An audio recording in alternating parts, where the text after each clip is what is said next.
Can you please welcome Mr. Geoffrey Tozer?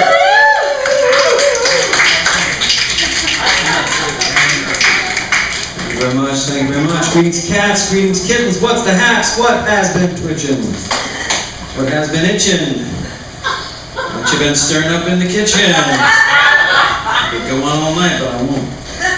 So, her name was Sylvia. I have no idea why I went out with her for so long, because she treated me like crap. And she treated me badly, like, right from the beginning. But here's the thing.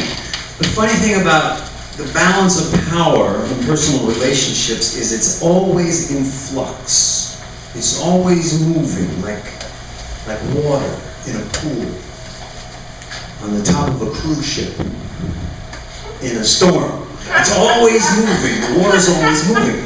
And so I really wasn't surprised because all of the water was always on her side of the pool.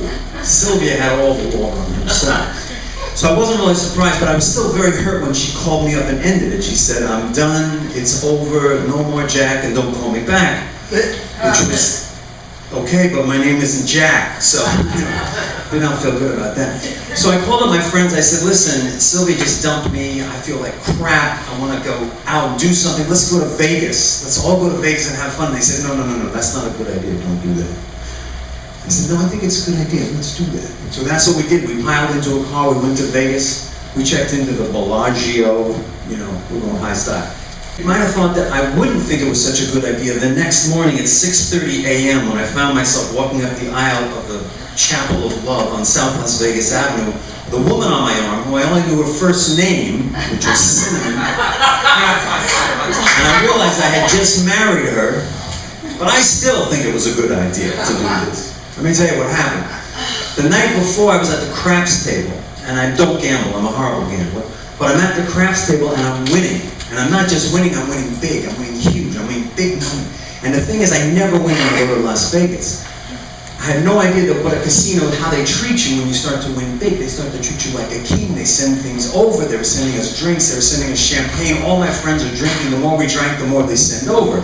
It was really quite astonishing. But I was still feeling terrible. I wanted to call Sylvia up. I wanted to call her up. Well, my friend said, "No, don't do it. It's a bad idea." And I said, "Oh, it's a good idea. I'm going to do it."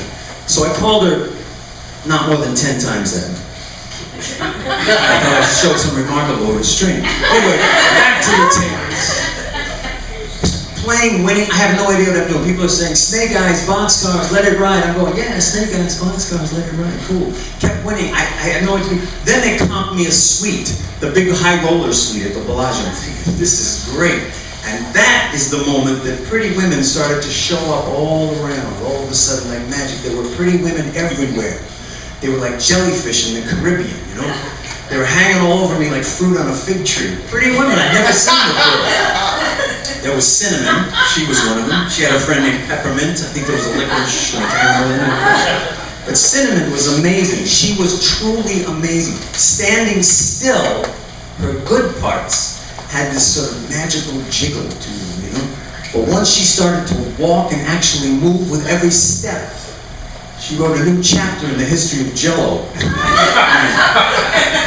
Anyway, the party got a little crazy after that. Things got a little wild. I had no idea what happened for the rest of the night until 6:30 in the morning. I'm walking back up the aisle, and Cinnamon is on my right arm. I still don't know her last name. But that's not the amazing part, because I looked down at the end of the aisle at the Chapel of Love on South Las Vegas Boulevard, and who should be standing there but Sylvia.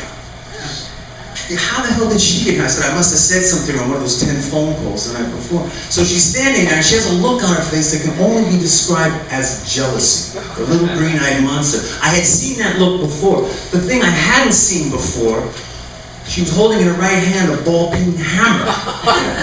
I thought, this is not going to end well. This is not going to go well.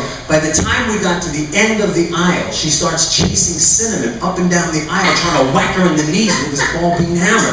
She can't hit her. In the meantime, Peppermint, who was the witness to the wedding, the only witness at the whole wedding, woke up in one of the seats. She sees her friend being chased up and down the aisle. She reaches down, she pulls a stiletto heel off her shoe, an motion I'm sure she's done 1,000 times before, and she throws that shoe with amazing strength and incredible accuracy right at Sylvia's head and hits her right in the temple with the shoe, the stiletto. It sticks into her head a half an inch. Well, this gets Sylvia's attention. She's looking around. She's looking around. As she looks around, the high heel is like bagging back and forth on her head. She finally sees that Peppermint had thrown the shoe at her. Peppermint's standing there like this, a little drunken but very defiant. So Sylvia takes the hammer, also with amazing strength, with all of her might. She throws it directly at Peppermint. I gotta remember who's in the story. She throws it right at Peppermint. Well, she misses her by a mile. But the force of it spins her around. On the way down to the AstroTurf, she passes out from loss of blood. So Cinnamon comes over to me, and she looks down, she says, I guess you know this one here. And I told her the whole story. Well, Cinnamon made a very quick calculation. She said, okay, if you give my friend Peppermint $3,000, and if you give me $5,000, we'll leave and pretend this never happened, we'll forget the whole thing. I made a very quick calculation, because I was up over 20 grand at that time. I said, sure, found money, painlessly lost, take the money. We tore up the wedding certificate, they got in a cab, they disappeared. That's when Sylvia woke up. And she looked up, she said, what happened? I said, I'll explain it to you back at the hotel. We bandaged her up, we took her back at the hotel. All my friends are back at the hotel having a nice breakfast in my suite. Good country America, you know? So Sylvia now wants to talk. She wants to talk. She said, oh, you know, I'm so sorry. I got so jealous when I saw you with Cinnamon. We gotta get back together again. We gotta get back together again. All my friends are saying, yes, you're such a great couple, you gotta get back together. I said, no way. There's no way we're not getting back together. So I went into the casino, because I was ticked off about the money I lost at the chapel. So I'm thinking, with the money I got left, I'm going to make the rest of it back. I put it all on number 17, I let it ride. Of course, I lost it all. But I still think it was a good idea. Because now, the water is back on my side of the pool. Like we say in Swanktown, living swank is the best revenge. Thank you very much.